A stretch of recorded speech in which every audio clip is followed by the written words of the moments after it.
back here on Good Morning Lake Martin, about 32 past the hour here with Miss Ann Rye from the Alexander City Chamber of Commerce. We were touching on shopping at home and how we all have work to do. It's one of those things where I've been in retail for many years before with my family business, but it's something you're constantly learning. You've got to learn your product and how it affects your community, and you've got to learn how your community affects your business. That's right. Sometimes there's a little give and take in both sides of that. We had to learn, we changed some hours with our business. We needed to do that because it was the best thing for everybody. Right. And it was not a big, huge sacrifice. Well, it's really not. And having owned my own business at one time, I can tell you, mine was a little different because it wasn't a walk-in store. Sure. But I can remember one Christmas morning hanging drapery for a woman who still thought Santa Claus existed, evidently. But the bottom line was I couldn't afford for her to have a negative experience with me. Sure. So whether I put on the smile and go Christmas morning, yes, it was inconvenient, but that's what owning a business is. The reward is far greater than the inconveniences. Yep.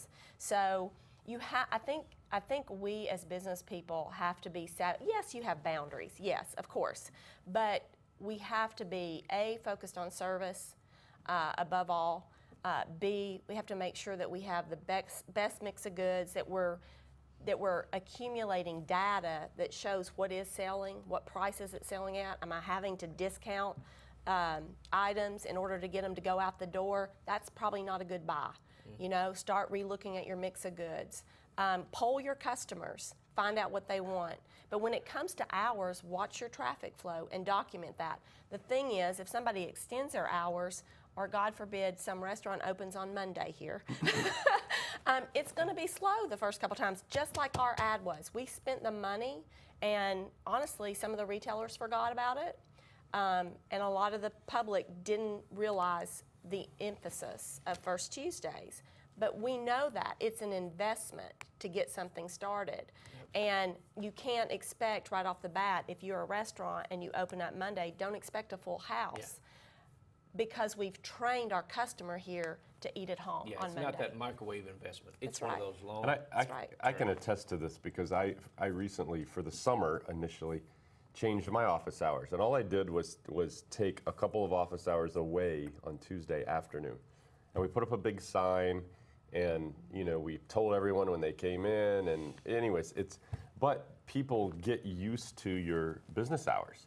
And it's taken all summer. In fact, I originally was just going to do that for the summer, June, July, and August.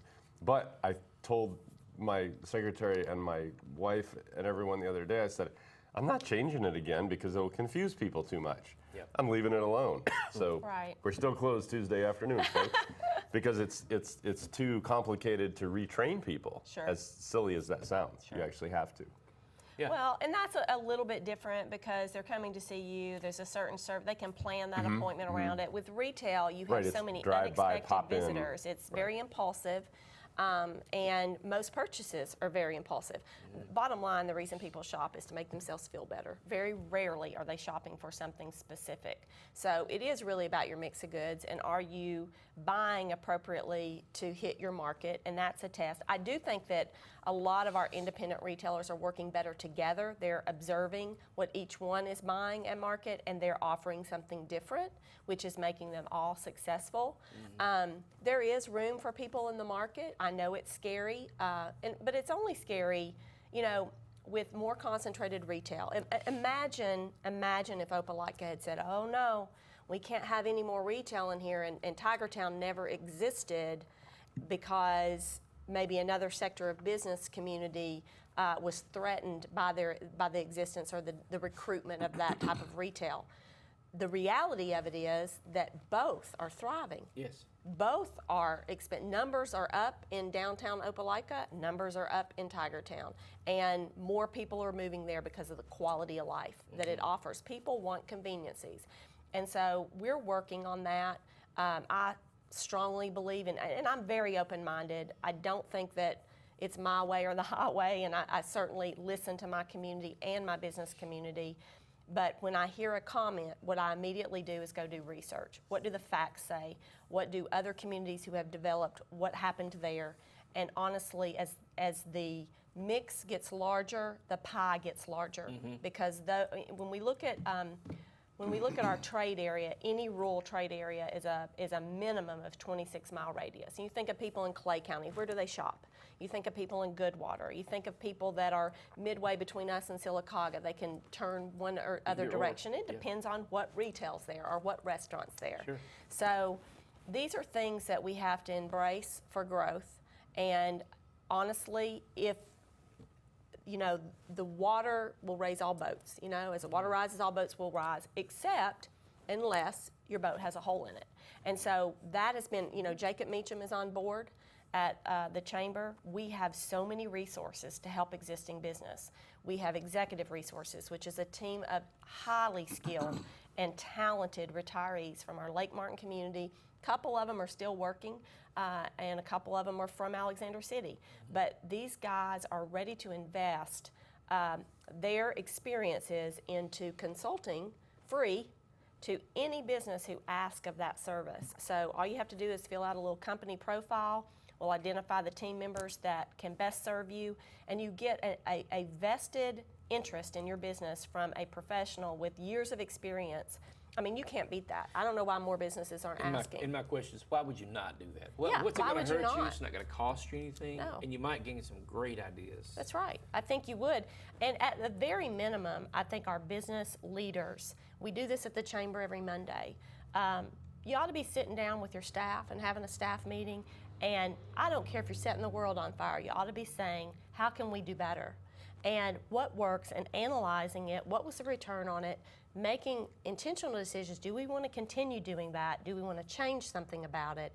And having an intentional plan. And then also giving your employees the latitude to grow, to benefit you. So especially at the Chamber, there's no one there that doesn't have a title on their card. We have a director of membership, we have a director of marketing, we have a VP of existing business development.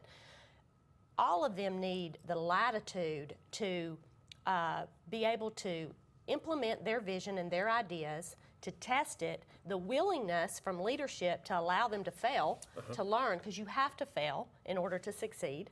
You have to learn that experience. And I think we as business people, if I had a business here, I would want people on my team that brought their ideas to the round table. Collectively, we're much better than we are individually, and talked about that business and what it could do to expand and to increase. How do we reach the market? How do we make our pie bigger instead of smaller? It's not so much niche. And it's not that you have to serve a product to everybody. Know who you are, know what you're delivering, and people will drive to you. Yeah. For your reputation. That's exactly right. Absolutely. Let's take a break and we'll come back. This is Good Morning Lake Martin.